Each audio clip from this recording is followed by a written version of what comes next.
చూసాం మనం 3. ఓకే, మొదటి విభాగం ఏమని చెప్పేవండి? మొదటి విభాగం ఏమంటే చెప్పేది కొంచెం ఎదిగినట్లయితే ఇశ్రాయేలు యొక్క రైట్ ఫైన్ ఇశ్రాయేలు యొక్క ఇశ్రాయేలు దిగజారటం మనం మొదటి భాగం మనం చూసాం. ఓకే, ఏ విధంగా దిగజారు. రెండోది ఏంటంటే ఇశ్రాయేలు యొక్క విమోచన లేక ఏమన్నామండి రక్షింపబడటం చూసాం. 3వ అధ్యాయం నుంచి 16వ అధ్యాయం వరకు ఆ సారాంశాన్ని మనం చూసాం. తర్వాత 3వ భాగము మనం గమనించినట్లయితే మరి 3వ భాగం ఏంటంటే ఇశ్రాయేలీయుల యొక్క ఏమన్నామండి భ్రష్టత్వం లేకపోతే లోటు కొరత, డిప్రేవిటీ. అంటే ఇంకొక మాట ఏంటంటే డిప్రేవిటీ అనే మాటకు అర్థం ఏంటంటే భ్రష్టత్వం అని కూడా మనము అనుభవించాం అనమాట. సో కనుక ఈ విషయాలు మనము నిన్నటి దినాన ఈ 10వ అంశం వరకు మనం చూడడం జరిగింది. రైట్, ఇప్పుడు మనము మరి 11వ విషయానికి మనం వెళ్ళబోతున్నాం. కనుక ఆ 11వ విషయంలో 11 విషయం స్టార్ట్ చేసాం కదా నిన్న స్టార్ట్ చేసి మొదటి ఉదాహరణకు మనం చూసుకున్నాం. నిన్న దినాన్ని రాని వారు దయచేసి ఆ టేబుల్ ఒకటి అలా తీసుకురండి. మరి మీకు నోట్స్ ఏమి ఇవ్వను, ప్రింటెడ్ నోట్స్ ఏమి ఉండవు కనుక ఉన్న వాటిని జాగ్రత్తగా మీకు క్లాస్లో ఈ యొక్క సెషన్స్లో ఈ ప్రార్థనల్లో నేను చెప్తున్నవే మీకు సారాంశం కనుక మీరు జాగ్రత్తగా రాసుకోగలిగి మనం చేస్తాం. సో నన్ను దినాన్ని చెప్పిన విధానం మీరు గమనించినట్లయితే ఇశ్రాయేలీ యొక్క చరిత్ర ఏంటి 7 సైకిల్స్లో అనగా 7 మార్లు వారు పడిపోవడం. ఓకే, తర్వాత దేవుడు వారిని గద్దించడం, ఆ తర్వాత వారు పశ్చాత్తాపడడం, ఆ తర్వాత దేవుడు మళ్ళీ రక్షించడం. ఇలాగ నిన్న 7 మాటల చివరిలో చెప్పారు కదండి. ఎంతమంది గుర్తుంది? నిన్న వారి 7 విధానాలు చూపారు. చెప్పండి. నెంబర్ 1 ఏంటిది? ఏమిటి? దోషులై. Okay. Number 2? Number 3? Okay. Number 4? విమోచన. నెంబర్ 5? నెంబర్ 6? నేను నంబర్ చెప్పుకుంటూ వెళ్తున్నాను కానీ మీరు ఎంతమంది కరెక్ట్గా చెప్పిన నాకు వినపడతలేదు. నెంబర్ 7 మటుకు చెప్పండి. ఆఖరిది ఏంటి? రైట్. ఓకే, సో ఇవి ఈ 7 ప్రాముఖ్యమైనటువంటి మెట్లు ఏంటి ప్రతి సైకిల్లో. ఓకే, అంటే 7 దఫాలలో ఒక్క దఫాలో ఈ 7 మెట్లు ఈ సిస్టాన్ని మనం చూస్తున్నాం. ఓకే, సో కనుక వీళ్ళు ఎన్నిసార్లు ఇశ్రాయేలీయులు తిరుగుబాటు చేసి మరి దేవుడు విడిచిపెట్టి శ్రమల పాలై మళ్ళా పశ్చాత్తాపడి దేవుడు రక్షించి మళ్ళా వాళ్ళు నార్మల్గా శాంతిని అనుభవించారు. ఎన్నిసార్లు జరిగింది ఈ చక్రం? 7 సార్లు అదనమాట. ఓకే, ఒక్కసారి కూడా 7 మెట్లు మీకు వివరించండి. కొంచెం మనం డీటెయిల్ కూడా వెళ్తాం కనుక జాగ్రత్తగా మీరు గమనించగలని మనం చేస్తున్నాం. రైట్. సో నెంబర్ 1 మొట్టమొదటి సైకిల్ రెఫరెన్స్ అక్కడ ఉంది కదా. రెఫరెన్స్ 3వ అధ్యాయము 7 నుంచి 11 వచ్చిన చూసినట్లయితే మొట్టమొదటి సైకిల్ అక్కడ మెసొపొటేమియా వారి యొక్క మరి వారు ఇశ్రాయేలు పైన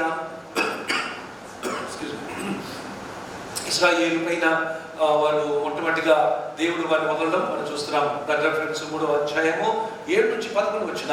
సో ఎన్ని సంవత్సరాలు వారు ఇశ్రాయేలుని వేధించారు అక్కడ చూసినట్లయితే 8 సంవత్సరాలు వారు ఇశ్రాయేలుని వారు మరి వేధించినట్టు లేకపోతే వారిని చాలా బాధ పెట్టినట్టు మనం చూస్తున్నాం.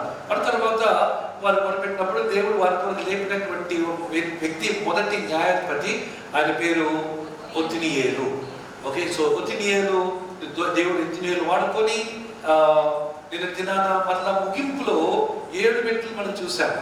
ఓకే, గుర్తుంది కదండి. ఈ భాగంలో దినాన మరి 1వ అధ్యాయం 3వ అధ్యాయంలో మనము 7 మెట్లు ప్రాముఖ్యంగా మనం చూసాం. అందులో ఒక ప్రాముఖ్య కొన్ని మాటలు ఏంటంటే 9వ వచనంలో 7వ వచనం నుంచి కొన్ని విషయాలు చెప్పాను మీకు. అందులో 9వ వచనం ఏంటంటే ఇశ్రాయేలీయులు యెహోవాకు మొర్ర పెట్టిరి. ఓకే, యెహోవా మొర్ర పెట్టగా. సో ఇది ప్రాముఖ్యంగా వాళ్ళు శ్రమను పాలవడం, ఇశ్రాయేలు దేవుడికి మొర్ర పెట్టడం, దేవుడు వారి విమోచకుడు లేపడం, ఇదంతా కూడా ప్రతి సైకిల్లో కూడా జరిగేటువంటి 7 మెట్లు. ప్రతి 7 సైకిల్స్ ఉన్నాయి. ఒక సైకిల్లో ఈ 7 మెట్లు మనం చూస్తున్నాం.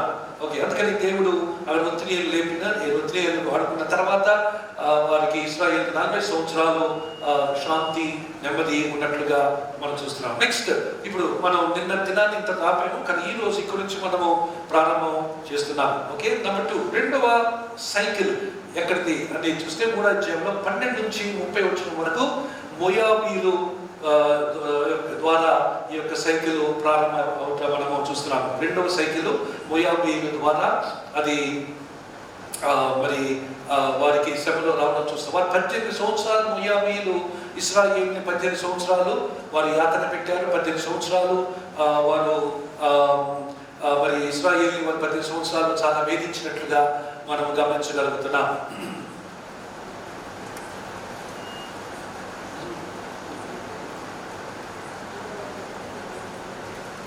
ఓకే, సో కనుక 18 సంవత్సరాలు వారు యాత్ర పెట్టబడిన తర్వాత మళ్ళీ సేమ్ ఒక సైకిల్లో జరిగే మెట్లలో మనం చూసినట్లయితే రెఫరెన్స్ ఏం చెప్పామంటే 3వ అధ్యాయము 12 నుంచి ఓకే రైట్. సో ఒకసారి 12వ అధ్యాయం దగ్గర మనము 15 వచనంకి వెళ్దాం. చూడండి, ఇశ్రాయేలీయులు యెహోవాకు మొర్ర పెట్టగా, మళ్ళీ సేమ్ లాంగ్వేజ్, సేమ్ భాష, సేమ్ విషయం వల్ల మన ఈ 7 సైకిల్స్ కూడా ఇదే మాట మనం వింటాం అన్నమాట. యెహోవాకు మొర్ర పెట్టగా అప్పుడు బెన్యామీనైన గాదా కుమారులకు ఒక యెహూదును రక్షకుని వారి కొరకు యెహోవా నియమించెను. సో ఈ విధంగా రెండవసారి వాళ్ళు 18 సంవత్సరాలు బాధపడిన తర్వాత అక్కడ గమనించాలి, వీరికి ఒక విషయం జాతర ఆలోచించాడు. ఇశ్రాయేలీలకి బాధ, శత్రువు ఎప్పుడు బాధ పెట్టాడు? శత్రువు వచ్చి ఇశ్రాయేల్ని బాధ పెట్టడానికి గల కారణం ఏంటి? సైకిల్ గుర్తుంచుకోండి. వాళ్ళు అసలు ఎందుకు బాధ వచ్చింది? అక్కడ మాట నిన్న 7వ వచనం చూసాం కదా, 7వ వచనం ఒకసారి చదవండి ఎవరైనా. అట్లు ఇశ్రాయేలు యెహోవా సన్నిధిని దోషం. అది ప్రతిసారి కూడా 7 మార్లు కూడా వీళ్ళు ఏం చేస్తారంటే జీవితం హ్యాపీగా, హాయిగా, చాలా చలాకగా, ఎటువంటి సమస్య లేకుండా, తలనొప్పి లేకుండా, మామూలుగా మామూలుగా చక్కగా మరి కొనసాగుతున్న వేళలో వాళ్ళకున్న సమస్య కూడా మనకు కూడా ఉదయం సమస్య ఉంది. మనం కూడా అన్ని బాగున్నప్పుడు ఉపవాసాలు ఎందుకు ఉంటాం? అన్ని బాగున్నప్పుడు ప్రార్థనలకు ఎందుకు వస్తాం? అన్ని బాగున్నప్పుడు దేవుడు ఎందుకు తీవ్రంగా వెంటాడతాం? ఎప్పుడైతే శ్రమ వస్తుందో అప్పుడే దేవుడు మనం వెంటాడతాం. ఎప్పుడైతే వేదన, శ్రమ, ఇబ్బంది కాదు అప్పుడే దేవుడాన్ని పట్టుకొని పాదాలు పట్టుకొని ఏడుస్తాం. అది అన్ని బాగున్న దినాల్లో పాదాలు పట్టుకుని ఏడుస్తాం. మనం అన్ని హ్యాపీగా, ఏ కష్టాలు నష్టాలు లేని సమయంలో మనం కన్నీళ్ళు కాచగలుగుతాం ప్రార్థనలో? అది ప్రశ్నకు యు డోంట్ నో. దినాలన్నీ బాగున్నప్పుడు కన్నీళ్ళు కాచగలిగి ఒక ఆయన అన్నాడు, when you can shed tears in the days of your joy, you will not have days of grief అని చెప్పాడు. అంటే సంతోషకరమైన దినాల్లో ప్రభు సన్నిధిలో ప్రార్థనతో కన్నీళ్ళు కాచినప్పుడట కష్టమైన సమయాలు రావు అని చెప్పాడు. మనం రివర్స్, మనం కష్టమైన సమయాలు వస్తేనే కన్నీళ్ళు కాస్తాం. ఆ తర్వాత ఏమైపోద్ది, అంత గండం తొలగిపోయింది, గండము వెళ్ళిపోయింది అనగానే ఏం చేస్తాం? అందరం రిలాక్స్ అయిపోతాం. అవునా కాదు? రిలాక్స్ అయిపోయిన తర్వాత వచ్చే పరిస్థితి ఏంటంటే, రిలాక్స్ అయిపోయిన తర్వాత వచ్చే పరిస్థితి ఏంటంటే మరి మళ్ళా మనం ఏమైపోతాం అంటే మళ్ళా అదే మెల్లిగా జారిపోతాం. ఎక్కడ వాట్సాప్లోకి వెళ్ళిపోతాం, ఫేస్బుక్లోకి వెళ్ళిపోతాం, లేకపోతే ఇంకా లోక భాషలోకి వెళ్ళిపోతాం, లోక తత్వంలోకి వెళ్ళిపోతాం. అందుకని ఏమైపోతుంది, మళ్ళా శ్రమ రాక తప్పదు. ఇది అప్పుడు న్యాయపత్రుల టైంలో ఇశ్రాయేలులో చూసేటువంటి పద్ధతి మట్టుకే కాదు, మన జీవితాల్లో కూడా అది గమనించాల్సిన విషయం అని మనం చేస్తున్నాం. ఓకే, ఒక్కసారి మనం 12వ వచనం చదువుతాం. చూసారా, ఇశ్రాయేలీయులు మరలా, చూసారా మాట అక్కడ ఏమో, ఇశ్రాయేలీయులు మరలా అర్థం ఏంటి? ఒకప్పుడు వాళ్ళు అదే తప్పు చేశారు, రైట్? ఇశ్రాయేలీయులు మరలా యెహోవా దృష్టికి దోషులై, ఇది ఎక్కడ చూసాం? 7వ వచనంలో చూసాము, మళ్ళీ ఇప్పుడు 12వ వచనంలో చూస్తున్నాం. ఇది సెకండ్ సైకిల్ అన్నమాట. సో మళ్ళా వాళ్ళు యెహోవా దృష్టికి దోషులై కనుక వారు యెహోవా దృష్టికి దోషులై ఉన్నందున యెహోవా ఇశ్రాయేలుతో యుద్ధము చేయుటకు మోయాబు రాజు అయినటువంటి ఎగ్లోనును బలపరిచాడు. చెప్పినది నేను దినాన మీకు చెప్పే ఎగ్లోను, the most fantastic king recorded in the బైబిల్లోనే అతి లావైనటువంటి రాజులుగా ఎన్నిక గుర్తించబడినటువంటి వాడు ఎగ్లోను. ఓకే, సో కనుక ఎందుకు వచ్చిన శ్రమ ఇప్పుడు చెప్పండి? దేవుడి ప్రజలకు శ్రమ ఎందుకు వస్తుంది? అది దోషులే కదా. లేకపోతే దోషం ఎప్పుడవుతాం? దేవుడిని మర్చినప్పుడు, దేవుడితో సమయము మనం మానినప్పుడు, ఓకే, దేవుడితో మన యొక్క సహవాసం తగ్గినప్పుడు మనం దోషం అవుతాం. అందుకని ఎడతెగక ప్రార్థన చేయమని పౌలు చెప్పాడు. కదా, ఎర్రతెగక ప్రాంతం ఉండమన్నాడు. అందుకని మీరు తీగలు కనుక ఈ ద్రాక్షవల్లితో అంటుకట్టుకొని ఉండండి అని యేసు ప్రభు వారు చెప్పారు. అంటుకట్టుకొని ఉండాలి, తెంపబడి కాదు. తెంపబడి ఉన్న తెగిపోతే తెంపబడితే ఏమైపోతుంది కొమ్మ? ఒక ఆలుగు లేకపోతే కొమ్మకు వచ్చేది ఏంటంటే మీకు చూస్తున్నారు కదా, ఎండిపోయిన స్థితి, ఎండి ఆకులు ఎండిపోతారు. కనుక నిజమైన ద్రాక్షవల్లితో అంటుకట్టుకోకుండా ఉంటే మట్టుకు శ్రమ రాక తప్పదు అనే విషయాన్ని మనం అర్థం చేసుకోవాలి. It's challenge for all of us never to leave the fellowship of God. దేవునితో మన సహవాసాన్ని ఎప్పటికీ కూడా మనం రాజీ పడకుండా కాపాడుకోవాల్సిన అవసరం ఉన్నదని మనము ఇక్కడ అర్థం చేసుకోవాలి. సో కనుక ఆ విధంగా మోయాబీయులు యెహూదు ద్వారా ఈ ఒక్క న్యాయాధిపతి ఆయన ఏం చేశాడని పునాలి తర్వాత డీటెయిల్స్ చూడబోతున్నాం. కనుక ఇదంతా ఇంట్రడక్షన్ కనుక మనము కొంచెం ఇవన్నీ వివరించుకుంటే అర్థం.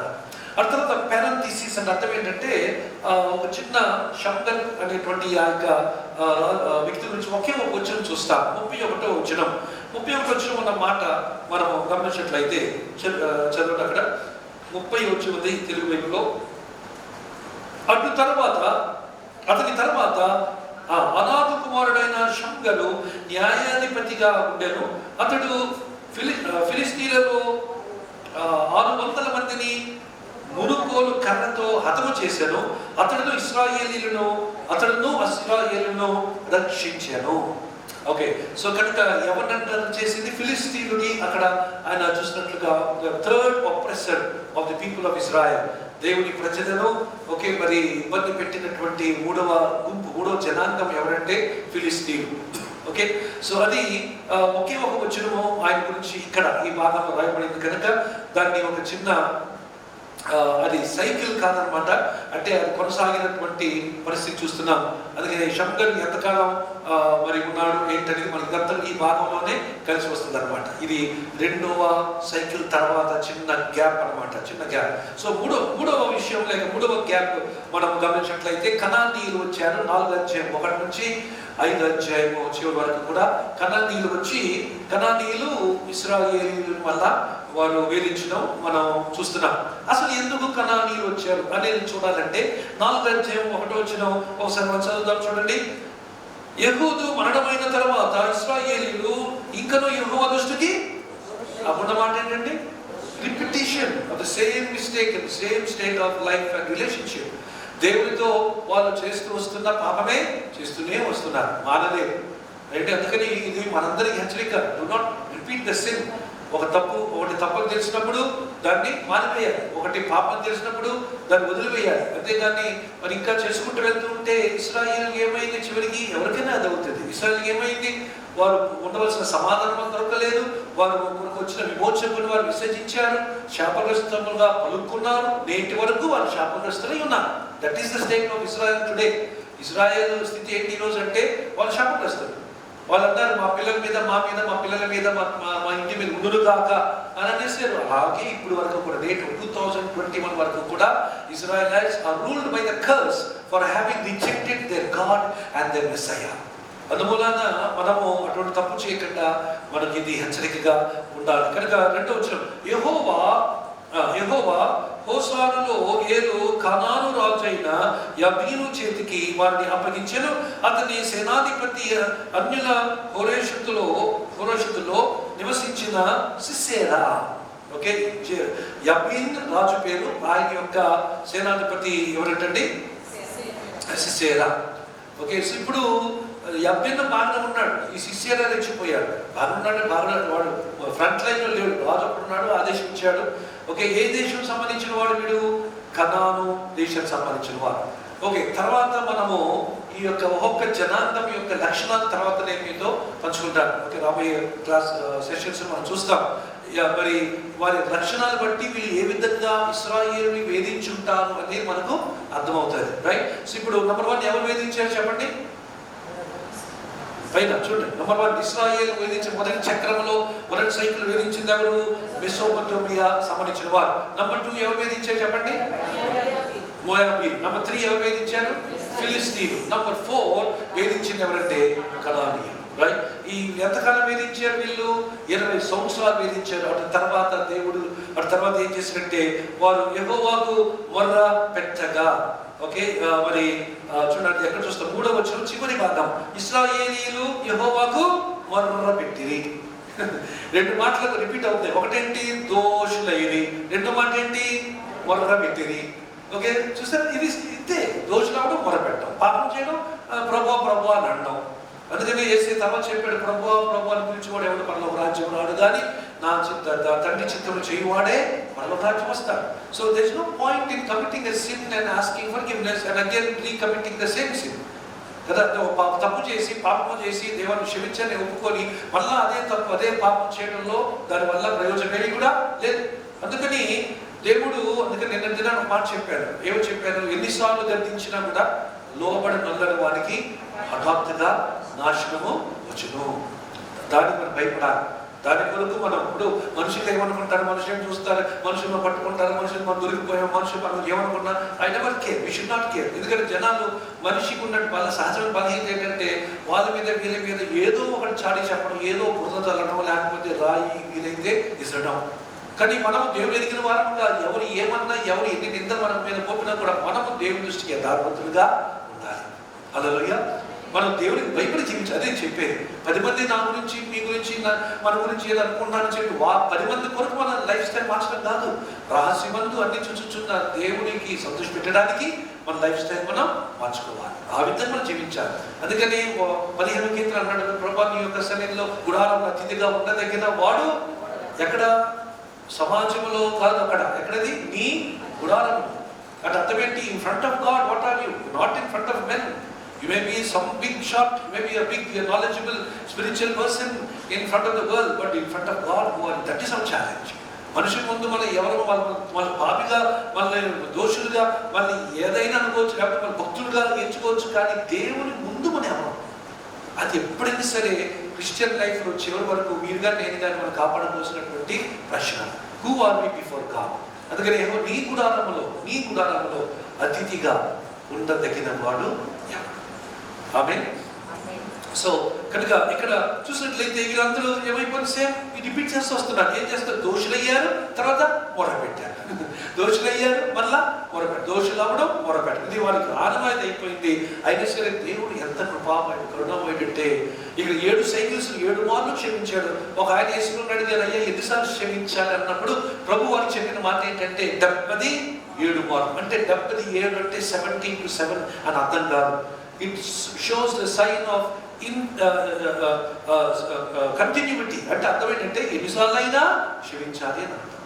That is Christian life. ఇన్నిసార్లు క్షమిస్తే తర్వాత ఆపేస్తా అనడానికి అవకాశము మనకి కూడా లేదు. అలా అనుకుంటే దేవుడి దగ్గర మనం రాగలుగుతామా? ఎన్ని పొరపాట్లు, అబద్ధాలు, తప్పులు మనం చేయలేం. ఎన్ని అపోహాలతో ఎన్ని సార్లు దేవుడిని పరిశుద్ధాత్మకపరచలే మనం. అయినా సరే దేవుడు మనకు రావడానికి అవకాశం ఇచ్చాడు. So we should always forgive our neighbours or those people who have sinned against us. It may be very hard. కొన్నిసార్లు అవతల వ్యక్తి చేసిన తప్పులు క్షమించడానికి చాలా కష్టంగా ఉండొచ్చును. కానీ మరి మనం చేసిన తప్పులు దేవుడు క్షమించడానికి ఇష్టపడినప్పుడు మనము కూడా మన ఎడల అపరాధం చేసిన వాడిని క్షమించడానికి మనం కూడా ఇష్టము సముఖత చూపాలి. ఆమేన్.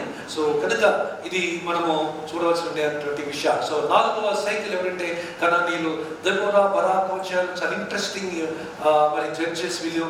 ఎవరంటే దెబోరా. ఓకే, అక్కడ కొంచెం ఈగో ప్రాబ్లం వచ్చింది. ఎందుకంటే దెబోరాతో దేవుడు మాట్లాడుతున్నాడు. మరి వీళ్ళేమో కనానీయులు, ఈ సిస్సేరా అనేవాడు యాబీన్ అనేటువంటి రాజు చక్రవర్తి కింద సైన్యాధిపతి పెద్ద సైన్యాలు వేసుకుని వచ్చేసాడు. ఎలా బాబు అనుకున్నప్పుడు దేవుడు దెబోరా చెట్టు కింద, ఆ చెట్టు పేరే దెబోరా చెట్టు అంట, తన ఆఫీస్ అది. అంటే పాత నిబంధనలో దేవుని సేవకురాళ్లకు ఆఫీసులు ఉన్నాయి. సో జాయిస్ మేయర్ లాంటి వారిని కానీ, లేకపోతే ఇంకెవరైతే ఉన్నారో చాలా శారా ప్యానెల్ లాంటి వారు కానీ, ఇంకెవరైతే మనకు తెలిసినటువంటి చాలా మంది స్త్రీలు, రూతమ్మ గారు ఎంఎపీ కాలనీలో, లేకపోతే చాలా మంది దైవజనాలు ఉన్నారు కదా, వీళ్ళందరూ కూడా దేవుని సేవ చేయుట పాత నిబంధన నుంచి ఉంది.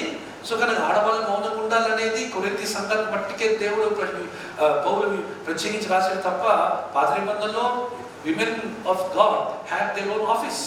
తన పేరేం తెలుసు మీరు అంటారు, మన చర్చ్ ఆఫీసు అని అంటాం కదా, మన శ్రీదేవరావు మన చర్చ్ ఆఫీస్కి వెళ్ళాలంటాం. అలాగే దెబోరా ఆఫీస్ ఉంది.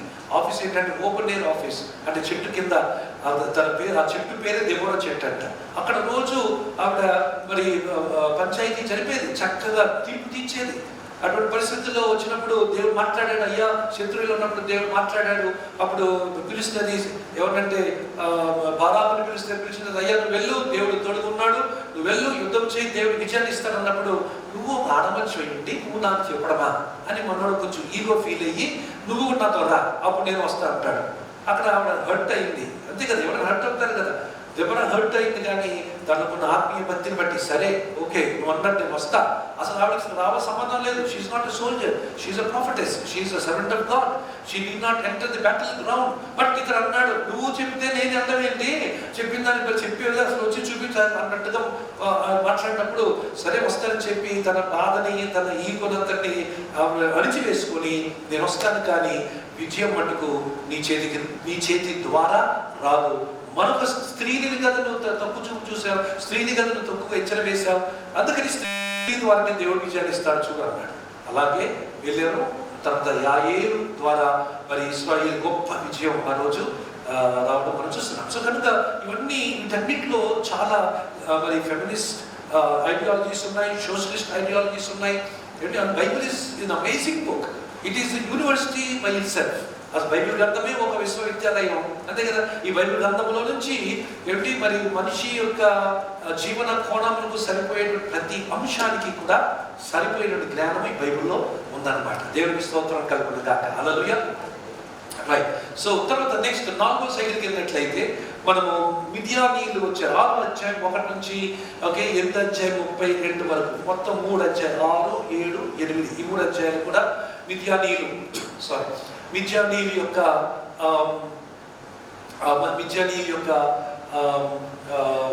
వేదన, మిద్యానీయులు వేధించడం మనము చూస్తున్నాం. రైట్. ఇక్కడ ప్రాముఖ్యంగా 3 అధ్యాయాల్లో పేరు మోసిన న్యాయాధిపతి ఎవరండి? ఎవరు అన్నారు కదా, ఎవరు? మిద్యానీయులు అనగానే మనకు ఆటోమేటిక్గా లింక్ అయిపోవాలి కదా. ఫిలిస్తీన్లు అనగానే మనకు ఎవరు లింక్ అవుతారు చెప్పండి? ఫిలిస్తీన్లు అనగా ఎవరు లింక్ అవుతారు మనకు? సంసోను, దావీదు. అలా ఈ ఐగుప్తీయులు అనగానే ఎవరి పేరు మనకు మారుమోగుతుంది? మోషే లేదా ఫరో కదా.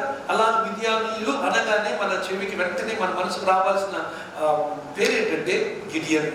సో గిడియోను దేవుడు లేపడం, అతడు మరి చూడండి ఈ 3వ అధ్యాయం నుంచి 16వ అధ్యాయం వరకు కూడా దేవుడు అనేక మందిని న్యాయాధిపతులను లేపడం, రక్షకులను విమోచకులను లేపడం, వాళ్ళు రక్షించడం, విమోచించడం, కానీ నాయకులే ఫెయిల్ అవ్వడం అనేది మనం చూడగలం. అందులో ఈ గిద్యోను ఒకడు. దేవుడు ఎంత అద్భుతంగా తనకు సూచనలు ఇచ్చల్లా, 3 ప్రాముఖ్యమైన సూచనలు ఇచ్చల్లా పంపించాడు. ఏమిటి మరి 300 మంది తీసుకొని కొన్ని లక్షల మంది, కొన్ని వేల మంది సైన్యమును ఓడించాడు. Just 300 people. అంత విశ్వాసంతో ఉన్న గిద్యోను చివరికి ఏమైందంటే ఉన్నత స్థలాలను కట్టించి మరి విగ్రహారాధికుడు అయిపోయాడు. So it's not how you begin your Christian life, it is how you end your life that is more important. That is the only important, not more, that's the only important thing. ఎలా ప్రారంభించేమనేది ముఖ్యం కాదు, ఎలా ముగిస్తాం. ఎంతో ఆర్భాటంగా అద్భుతమైన విజయములతో ప్రారంభించాడు గిద్యోను, కానీ ఏమైందండి? విగ్రహ ఆరాధకుడుగా లైఫ్ ముగించాడు. సో ఇది మనందరికి ఛాలెంజ్ అనమాట. Should either try to be better than your beginnings. మన ప్రారంభాల కంటే మనం ఆత్మీయంగా ఇంకా ఎక్కువ ఉండాలి తప్ప ప్రారంభం కంటే అంతిమ స్థితి దిగజారిపోకూడదు. ఇది మనందరికీ, నిబంధన సంఘంలో ఉన్న మనందరికీ, ఎవరైతే యూట్యూబ్ ఫేస్బుక్లో ఎవరైతే ఈ వాక్యం విన్నా వాళ్ళందరికీ కూడా ఒక ఛాలెంజ్గా, ఒక గోల్గా మనకు ఉండాలి. This should be our life mission. What is life mission? To protect our faith. అంతిమ వరకు సహించుకోవాలని బైబిల్ ఉంది కదా. He who endures till the end. So అంతిమ వరకు మనం నిలబడాలి, అంతే తప్ప దిగజారకూడదు, పడిపోకూడదు. వీలైతే ఇంకొంచెం మనం ఆత్మీయంగా అభివృద్ధి పొందాలి తప్ప ఎప్పుడు కూడా మనము ముందు దానికంటే ముగింపు పాడు చేసుకోకూడదు. సో బైబిల్లో ముగింపులు ప్రారంభం అద్భుతమై ఉంది, ముగింపులు భ్రష్టతలో పడిపోయిన వాళ్ళు బోల్డ్ మంది ఉన్నారు. అందులో చెప్పాలంటే టు బిగిన్ విత్ ఒక చిన్న ఎగ్జాంపుల్ చెప్పాలంటే lot. What a grand opening he had with Abraham. అబ్రహాముతో ఎంత అద్భుతంగా ప్రారంభమైంది తన జీవిత చరిత్ర. ఎక్కడ అంతమైపోయింది? శాపగ్రస్తమైనటువంటి కొడుకులను కానీ ఆ శాపగ్రస్తమైన వంశాలు 2 వంశాలకి తండ్రి అయ్యాడు లోతు. ఆ తర్వాత ఇంకా ఆశీర్వాదంతో ప్రారంభమై అభివృద్ధితో ప్రారంభమై సర్వనాశమైనటువంటి వారిలో ఇంకా ఎవరిని మనం చూస్తున్నాం, ఇంకా ఎవరు మనం చూడగలుగుతాం అంటే సౌలు రాజు పాత నిబంధనలో కదండి ఎంత అద్భుతంగా ప్రవచించిన వ్యక్తి అయినా చివరికి ఆత్మహత్య చేసుకొని చనిపోయాడు. ప్రారంభాలు బాగుంటాయి కానీ ముగింపులు ఎలా ఉన్నాయి అది మనము ఆలోచించుకోవాల్సిన విషయం అని ప్రభుదాసుగా నేను మీకు మనం చేసుకుంటున్నాను. ఓకే, సో నెక్స్ట్ ఇది ఎన్నో సైకిల్, ఇది 4th సైకిల్. గిదియోన్ తర్వాత ఇశ్రాయేలు జనాంగమునకు 40 సంవత్సరాలకు సమాధానం కలుగు చూస్తాం. 5th సైకిల్ 8వ అధ్యాయము 33 నుంచి ఓకే 10వ అధ్యాయం 5వ వచ్చే వరకు అబీమెలెక్కి మనం చూస్తున్నాం. ఓకే, అబీమెలెకు టైంలో అబీమెలెకు ద్వారా వారికి ఇశ్రాయేలీయులకు చాలా ఒక 3 సంవత్సరాలు వారికి ఇశ్రాయేలు శ్రమ కలుగుట మనం చూస్తున్న తర్వాత దేవుడు తోలా యాయేలు అనేటువంటి న్యాయాధిపతులను ఓకే 1/7 1 లేవనెత్తి రక్షించాడు. ఆ తర్వాత 45 సంవత్సరాలు వారికి సమాధానము ఇశ్రాయేలుకి సమాధానం కలుగుతా మనం చూడగలుగుతున్నాం. ఓకే, సో ఇవన్నీ కూడా నేను పది రిపీట్ చేయట్లేదు కానీ గుర్తుంచుకోండి, ఇశ్రాయేలీయులు దేవుని దృష్టికి ఏమయ్యారు? దోషులయ్యారు. అప్పుడు వారు ఏం చేశారు? యెహోవాకు మొర్ర పెట్టారు. అప్పుడు యెహోవా ఏం చేశాడు? వారు ఆదుకోవడానికి ఒక రక్షకుడును మనం చూస్తే కదా 7, 8, 9 వచ్చిన దినాన్ని చూసాం. ఆ 7 steps ఆఫ్ గాడ్స్ యాక్షన్ అది మనము చూస్తున్నాం. ఓకే, సో కనుక 5వ సైకిల్ మనకు 10వ అధ్యాయం 5 అర్థమవుతుంది. 6వ సైకిల్ 10వ అధ్యాయం 6వ వచనం నుంచి 12వ అధ్యాయం 15 వరకు అమోనీయులు చేత ఓకే మరి ఇశ్రాయేలీయులు వేధించబడడం, అమోనీయుల చేత వారు మరి ఇశ్రాయేలీయులు యాతన పెట్టబడ్డం మనం చూస్తాం. 8 సంవత్సరాలు అంటే 18 సంవత్సరాలు యాతన పెట్టారు. మరి తర్వాత యెఫ్తా ఓకే ఇబ్జాను తర్వాత ఈలోను అబ్దోను అనేటువంటి 4 న్యాయాధిపతులు చిన్న టైం 6 years 7 years 10 years మరియు 8 years ఈ కొన్ని సంవత్సరాలు పరిపాలన చేశారు. కానీ ఈ 4 మనకు తెలియదు, ఒకటే తెలుసు. 4 ఎవరు తెలుసు? ఎవరు తెలుసు మనకు? 4 ఎవరు? యెఫ్తా తెలుసు. ఎందుకు? పిచ్చి వాగ్దానం చేశాడు, పాపం కూతురుని బలర్పించాల్సిన పరిస్థితిలో పడిపోయాడు. రైట్, సో ఇది యెఫ్తా గురించి మనకు తెలిసినటువంటి ఓకే సార్. ఇది number 6th cycle. Last cycle 7th cycle మనం గమనిస్తున్నట్లయితే ఓకే 13వ అధ్యాయం 1 నుంచి 16వ అధ్యాయం 30 వరకు ఫిలిస్తీన్లు వేధించారు. ఈ యొక్క 13వ అధ్యాయం అనగానే మనం తక్కువ ఒక వ్యక్తి రావాలి బయటికి. ఎవరు ఇంకా ఆలోచిస్తున్నారు? ఫిలిస్తీన్లు అనగానే ఎవరు రావాలని చెప్పాను? ఎవరు ఫిలిస్తీన్లు ఎవరు రావాలి మన మనసుకు? సంసోను రావాలి. ఆమె దావీదు తర్వాత వస్తాడు కదా. ప్రస్తుతానికి న్యాయాధిపతుల గ్రంథంలో ఫిలిస్తీన్లు అనగానే సంసోను వస్తాడు. అసలు ఇది ఈ న్యాయాధిపతుల గ్రంథం అంతటికి ఏమంటారంటే top hero, the top most hero of the judges ఎవరంటే అంటే ఎవరు? సంసోన్ అన్నారు. తర్వాత మిగతా వాళ్ళు ఉన్నారు, గిడియోన్ ఉన్నాడు, ట్రాజిక్ హీరో. వీళ్ళందరూ కూడా ట్రాజిక్ హీరోలే. ఒక అనుమానము వ్యక్తం చేస్తుంటారు ఈ యొక్క బైబిల్ పండితులు. ఏంటంటే సంసోను ఎక్కడ ఉన్నాడు? చాలా మందికి అనుమానాలు. సొలొమోను ఎక్కడ ఉన్నాడు? తర్వాత సంసోను ఎక్కడ ఉన్నాడు? దాని అందరికి జవాబు ఒకటే. మరి సొలొమోను ఎక్కడ ఉన్నాడు అనేది చివరిలో వ్యర్థం యెహోవా యొక్క మానవ కోటికి అర్థం అన్నాడు కనుక దాన్ని బట్టి మనం మనలో ఉంటాడని అనుకున్నాం. మనకు తెలియదు, మనం వెళ్ళిన తర్వాత మనకు తెలుస్తుంది అంతే కదా. కానీ సంసోను గురించి కూడా ఒక డౌట్ ఉండిపోయింది చాలా మందికి. అంటే వీళ్ళు ఏంటంటే వేదాంత విద్య ఎక్కువైపోయేసి కాస్త వేదాంత విద్యలో సిద్ధాంతాలు బయటకు లాగుదామని ప్రయత్నం చేసి బ్యాచ్కి వచ్చే ప్రశ్న ఏంట ప్రశ్న? What about Samson? ఈ శాంసన్ ఇన్ హెవెన్. ఎందుకు? అతడు దేవుడితో నిబంధన తెప్పేసుకుని నాశనం చేయబడిన వాడు అయ్యి కూడా రహస్యాన్ని బయట పెట్టి బలం కోల్పోయి నిబంధన కోల్పోయేసి వాడు మరి తర్వాత గుడ్డివాడు అయిపోయాడు. ఆ తర్వాత విచిత్రమైన కోరుకున్నాడు. ఈ విధంగా కోరుకుండొచ్చు. ఏమిటంటే ప్రభా ఆఖరిసారిగా నాకు బలం ఇవి నేను ఎప్పుడు అడగను, ఒకసారి బలం ప్రభా వీళ్ళందరినీ చంపేది ప్రభా అని అడుగుంటే బాగుండేది కదా. కానీ ఏమడిగాడు? నాతో పాటు he asked suicide. He asked for self-destruction. So that batti it's not a suicide, but he asked that he be killed with the Philistines.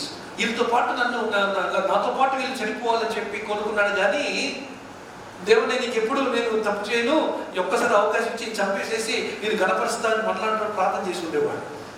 కానీ సంసోను విచిత్రంగా అలాంగ్ విత్ దెమ్, వాళ్ళతో పాటు నన్ను అని. సో దాన్ని బట్టి చాలా మంది పండితులు అంటారు, where is Samson? Did he make it to heaven or did he miss heaven? దానికి కూడా జవాబు ఏంటంటే, కొందరు ఏమో వాదిస్తారంటే పశ్చాత్తాపడ్డాడు, దేవుడి సన్నిధిలో ఆయన ఒప్పుకున్నాడు, అందుకే బలం తిరిగి దేవుడు తన ఆత్మ ద్వారా బలం తిరిగి ఇచ్చాడు. ఎంతకాలం తెలియదు కానీ ఆ యొక్క మరి ఆ గానుగు పెట్టేటువంటి దాంట్లో చాలా కాలం ఉన్నాడు. ఇక్కడ చుట్టూ అంతమంది ఆయనకి ఎదిగిందంట. Must have been there for many months, if not days or years. కనీసం కొద్ది నెలలు ఉన్నాడు. ఇందులో చుట్టుమల్లి పెరిగిందంట. అంటే నిబంధన మళ్ళా తిరిగి వచ్చినట్లుగా, దేవుడితో మళ్ళా సమాధానం పడినట్లుగా. అటు తర్వాత దేవుడు సమాధానం పడ్డాడు కనుక, but still why should he ask to be killed along with the people? అందరితో వారితో పాటు ఈయన కూడా చనిపోవడానికి ఎందుకు కోరుకోవాలి?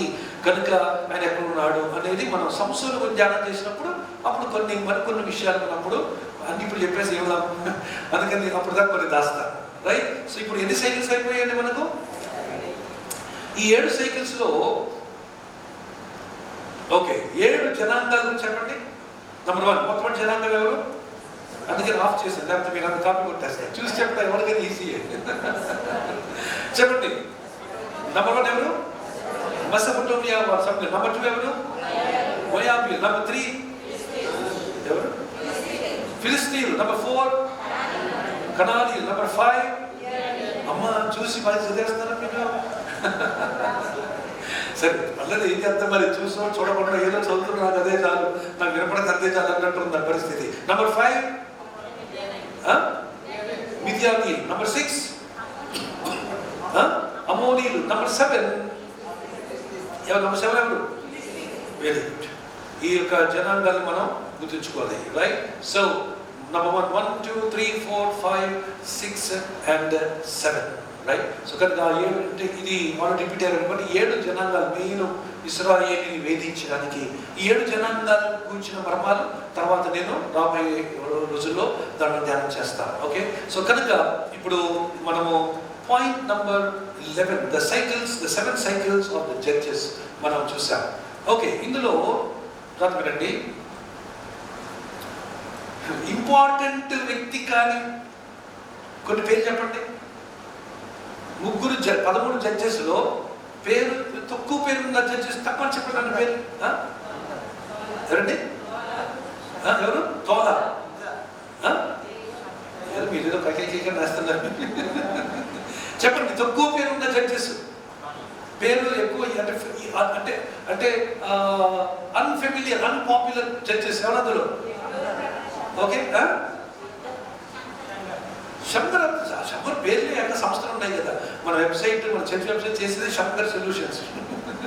ఓకే, సరే గుర్తుంచుకోవాలి కొన్ని పేర్లు. ఓకే, ఎవరంటే తోలా, యాయీరు, ఇబ్జాను, ఏలోను, అబ్తోను. ఓకే, కొన్ని very less known judges, but they have done their role in the history of the Israelites. Okay, వారు పెద్ద పేరు మోసిన వాళ్ళుగా మనకు కనపడకపోవచ్చు, కానీ వారి పాత్ర వహించారు. సో ఈరోజు మనము పేరే మనకు అక్కర్లేదు. ఏమిటి, మనకు పేరే అక్కర్లేదు, ముందే కనపడక్కర్లేదు.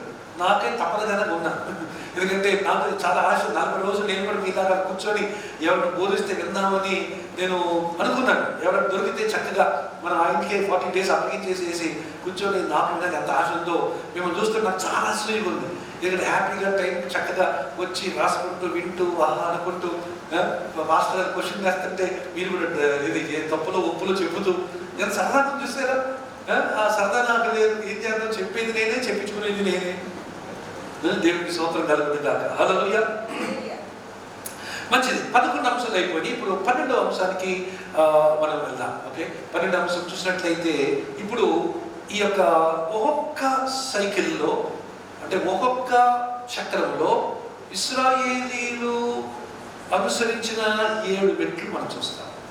అంటే ఒక్క సైకిల్లో ఎలాగ వారు ఈ ఒక చక్రంలో ఏం జరిగింది. ఓకే, ఒక చక్రంలో 7 చక్రాలు కదా, ఒక చక్రంలో ఏం జరిగింది? 7 విషయాలు జరిగాయి. అందులో మనం ఇప్పుడు this is called the 6th cycle of the judges అన్నమాట. ఒక్క సైకిల్. ఓకే, ఇశ్రాయేలు ఎన్ని మార్లు శత్రువులు పట్టుకొని శత్రువుల చేత పట్టబడి వేధించబడి యెహోవా మొర పెట్టారు ఎన్నిసార్లు? చెప్పండి గట్టిగా. నేను కన్ఫ్యూజ్ చేసి మాట్లాడితే కన్ఫ్యూజ్ అవ్వకండి. సరిగ్గా చెప్పండి. ఇశ్రాయేలీలు ఎన్నిసార్లు శత్రువు చేత పట్టబడి ఇబ్బంది పెట్టబడ్డారు? Very good. ఎన్ని మార్లు? 7 మార్లు. ఒక్కొక్క మారు ఏం జరిగింది అనేది ఇప్పుడు మనం చూడబోతాం. ఇప్పుడు ఒక్కొక్క మారు ఏం జరిగింది మీకు చెప్పబోయే ఈ 7 మెట్లు ప్రతిసారి రిపీట్ అయింది. అదనమాట నంబర్ 1. ఓకే, ఇశ్రాయేలు దేవుణ్ణి విసర్జించడం. This is the cycle, very important. This is an application point for all of us. Okay, ఇశ్రాయేలు దేవుణ్ణి విడిచిపెట్టడం లేక విసర్జించడం. ఎందుకు? మనం కూడా విడిచిపెట్టాంగా.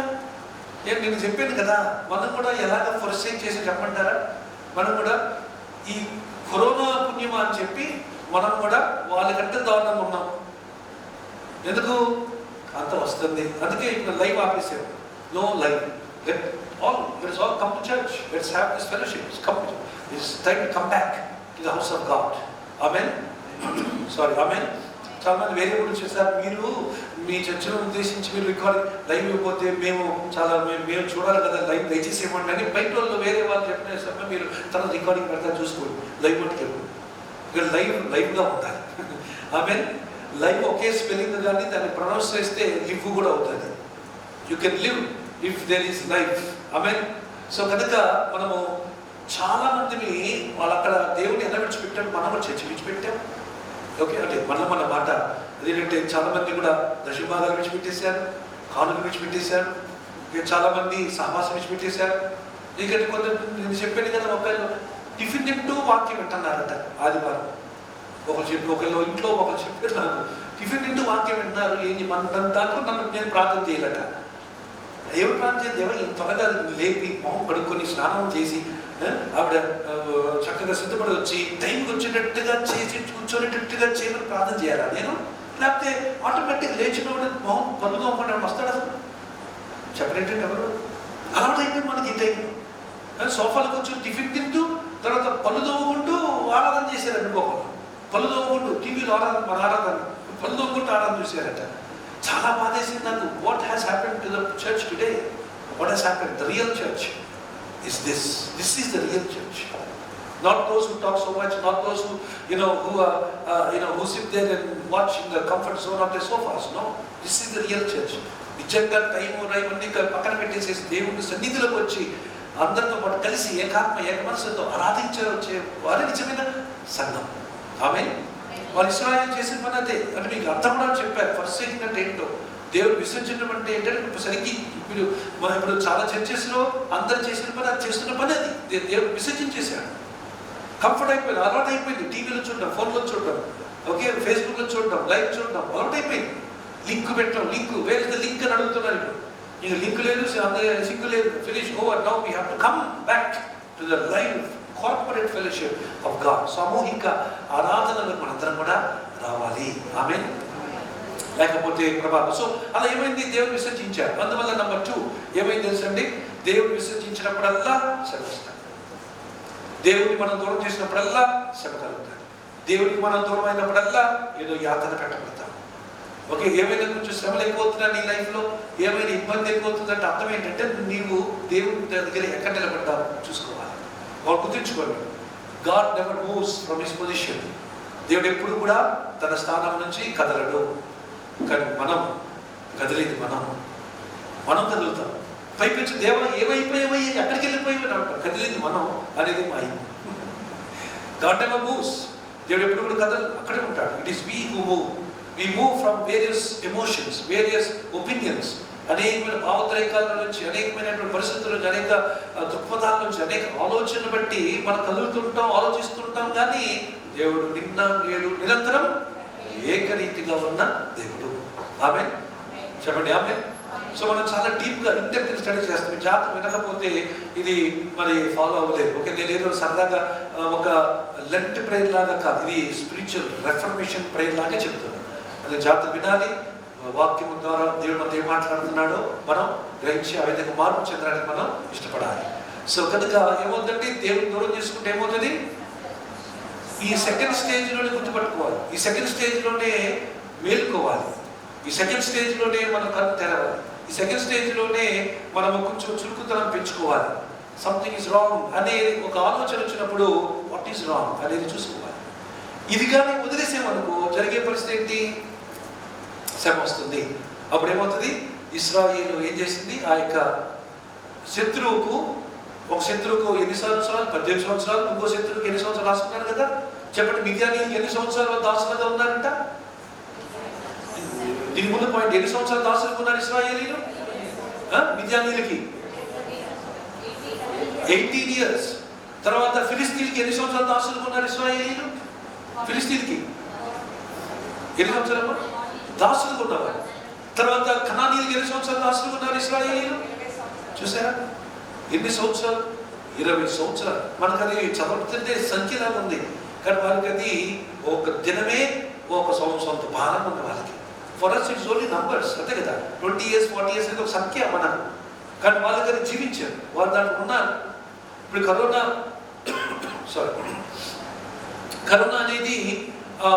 అనేది మనకి ఇప్పుడు 1 year, ఆల్మోస్ట్ 1 year కాబోతుంది. మార్చి నెలకి 11 months గెటింగ్ ఓవర్. మనకి ఇప్పుడు కరోనా అనేది ఒక పేరులా ఉంది, కానీ కరోనా టైంలో కదండి బయట ఒక అంబులెన్స్ కనపడితే అమ్మో ఎక్కడ మా ఇంటి వెనకాల ఎక్కడో ఒక ఫర్లాంగ్ దూరంలో కోవిడ్ పేషెంట్ వస్తే అదన్నీ మూసేసేసి ఏం చేసేదండి, క్వారంటైన్ చేసేసేసి ఎక్కడ 4-5 అపార్ట్మెంట్లు వెనకాల వచ్చినందుకు ఈ సెక్షన్ మొత్తం క్లోజ్ చేసి పడేశారు. ఇప్పుడు వీఆర్ సో హ్యాపీ, ఫ్రీ. దేవుని స్తోత్రం, దేవుని మహిమ కలుగుతుందా. అంటే ఏమైందంటే ఆ కరోనా, ఆ వేదన, ఆ టెన్షన్, ఆ భయం అదంతా కూడా మెమరీలో ఒక చుక్కగా మిగిలిపోయింది. కానీ జీవించినప్పుడు, ఆ కరోనాలో ఉన్నప్పుడు, గత కరోనా టైంలో ఉన్నప్పుడు, క్వారంటైన్ ఉన్నప్పుడు, లాక్డౌన్ ఉన్నప్పుడు అసలు ఏమవుతుంది, ఏంటి సంగతి? ఒకటి డబ్బా కొట్టమంటాడు, ఒకటి దేశం కొట్టమంటాడు, ఒకటి తల్లి కొట్టమంటాడు, ఒకటి గట్టిగా అరవమన్నాడు, ఎన్నెన్నో గిమికులు చేశారు. ఆ గిమికులు మన నిజమే కావాలని చాలా మంది ప్లేట్లు తీసుకెళ్ళి పైకి డింగ్ మోగించారు. That's what fear makes people to do. అందుకని మనకి ఇప్పుడు ఇది ఒక సంఖ్యగా ఉంది. 11 నెలలు అయిపోయింది, కరోనా అయిపోయింది అంతే భావనలో ఉన్నాము, కానీ కరోనాలో ఉన్నప్పుడు ఎలా ఉంటుంది, ఎంత వేదన, ఎంత టెన్షన్ బాబోయ్. కూరగాయలు దాన్ని తెచ్చి, ఉల్లిపాయలు సైతం, టమాటాలు, వంకాయలు, బంగాళదుంపలు, బెండకాయలు కడిగి ఉప్పు నీళ్ళు నానబెట్టి కదా, ఎంత tension. All that today is now simple memory. ఇక్కడ అలాగే ఈ 40 సంవత్సరాలు, 18 సంవత్సరాలు, 20 సంవత్సరాలు వీళ్ళు యాతన పెట్టబడ్డారు, 6 సంవత్సరాలు, 7 ఇవన్నీ కూడా సంఖ్యగా అనుకోకండి. వాళ్ళు జీవించిన 1 సంవత్సరమైనా శత్రువు కింద 1 సంవత్సరం వారు ఉన్న నలిగిపోయారు జనాలు. అందుకని అక్కడ చూసిన మాట, యెహోవాకు వారు మొర్ర పెట్టింది. యెహోవాకు వారు ప్రార్థన చేసినది లేదు అక్కడ. ఓకే, యెహోవాను అడిగిరి అని లేదు అక్కడ. యెహోవాను వారు వెతికిరి అని లేదు అక్కడ. యెహోవాను ఏం చేశారంట? యెహోవాకు మొర్ర పెట్టింది. That's a very powerful word. ఈరోజు మన సమస్యలు, మన ఇబ్బందుల్లో కూడా, మనకు వచ్చిన యాతనలో కూడా మనం చేసింది ప్రార్థన కాదు, మనం చేయాల్సింది ఇది కాదు. ఎలా చేయాలి? మనం కూడా ఏం చేయాలి? మొర్ర పెట్టాలి. అదే చెప్పండి, మొర్ర పెట్టాలి. అందుకండి మొర్ర పెట్టాలి అనండి, మొర్ర పెట్టాలి. హల్లెలూయా చెప్పండి, హల్లెలూయా. సో కనుక ఇది 3వ పట్టు. ఆ తర్వాత అది కానీ అక్కడ నుంచి ఎక్కడికి వెళ్ళిపోయిందన్నమాట. అప్పుడు ఇశ్రాయేలీయులు దేవునికి మొర పెట్టడం మనం చూస్తున్నాం. ఎప్పుడు ఎన్నైనప్పటికీ 1, 2, 3 is already too late. They are already in the పరిస్థితి, already in the struggle. Okay, అందుకనే సూచనలు గుర్తించుకొని నేర్చుకోవాలి. దాన్నే ఆత్మల వివేచన వరం అంటాం. కేవలం ఆత్మ వివేచించడమే కాదు, పరిస్థితులను వివేచించే వరం అది. ఓకే, ఆత్మ వివేచన వరంగా మనం వాడటం నేర్చుకుంటే కేవలం ఆత్మల వివేచన కాదు, మొత్తం పరిస్థితుల వివేచన కూడా మనకు దేవుడు ఇస్తారు. Because behind every action there may be a spirit involve. So we get discernment మనకు వస్తుంది, దేవుడు మనకి ఇస్తారు. అందుకని చాలా మంది ఈ యొక్క వివేచన వరము లేక చాలా నష్టపోతున్నారు. చాలా నేను అనుకుంటాను, మనకు దేవుడు పెట్టలేదు, మనందరికీ కూడా దేవుడు ఎంతో కొంత వివేచన ఇచ్చాడు, వరంలాగానో లేకపోతే ఎంతో ఆయన కృపను బట్టి ఇచ్చాడు. అందువల్ల మనం ఇలా ఉన్నాం. లేకపోతే మనం చేసే తప్పులకు, మనం చేసే పొరపాట్లకు మనం ఎన్నెన్నో తప్పులు చేస్తుండే వాళ్ళం, ఏదేదో అయిపోయి ఉండాల్సి మనం కదండి. ఈరోజు ఇది ఉన్నామంటే దేవుని ఆత్మ సహాయంతో, ఎందరైతే దేవుని ఆత్మ చేత నడిపించబడతారో వారందరూ దేవుని కుమారుడు అనబడతారనే మాటను బట్టి పరిశుద్ధాత్మ దేవుడు మళ్ళీ ఎంతో కొంత ఆయన ఎంతో కొంత కాదు మనం కాపాడి ఆయన ఎవరో మనకు తిరిగిపోయినా ఆయన మట్టుకు మళ్ళీ ఎరిగిన వాడై ఉండి అరచేతిలో చెక్కుకొని నడిపించుకుంటూ శ్యామని ఇక్కడికి తీసుకొచ్చాడు. ఇక్కడ నుంచి మనం జాగ్రత్త ఉండాలి. ఓకే, అందుకని అజ్ఞాన కాలంలో దేవుడు ఏం చేసినట్టు చూచి చూడబెట్ట. It's not no more time of ignorance. ఇది అజ్ఞాన కాలం కాదు, ఇది జ్ఞానయుక్తమైన సంయుక్తమైన సారాంశకమైన కాలం. You must know how to behave, how to act, how to live in these times. So వాళ్ళు లేట్ అయిపోయింది, అందులో ఏమైపోయారు, వాళ్ళు పడిపోయారు. తర్వాత యెహోవాకు వాళ్ళు మొరపెట్టారు. దానివల్ల సైకిల్ ఏంటంటే దేవుడు వారికి ఒక విమోచకులను లేపాడు. ఎంతమంది విమోచకులు లేపాడు చెప్పండి తక్కువని. న్యాయాధిపతుల గ్రంథములో దేవుడు ఎంతమంది విమోచకులను లేవనెత్తెను? ఎంతమంది న్యాయాధిపతులు ఉన్నారు? 7 ఎక్కడి నుంచి వచ్చింది మీకు? సైకిల్స్ 7. దయచేసి అందుకనే జాతి వినాలి. కొత్త కథ ఏంటంటే కళ్ళు తెచ్చుకొని నిద్రపోవడం. ఇంకో కథ ఏంటంటే ఇంటర్నెట్టే చూస్తారు, ఇంటర్నెట్టే ఉంటారు. అసలు అబ్బో మీలాంటి నాలా ఎవరు వెళ్ళాలన్నట్టు వింటారు, తల ఊపుతారు, అలా చూస్తారు, ఇలా ఉంటారు. ఏందమ్మ సంగతి అంటే ఇది. సో ఇప్పుడు చెప్పండి, ఎంతమంది విమోచకులు దేవుడు లేవనెత్తాడు? ఓకే, న్యాయాధిపతుల గ్రంథం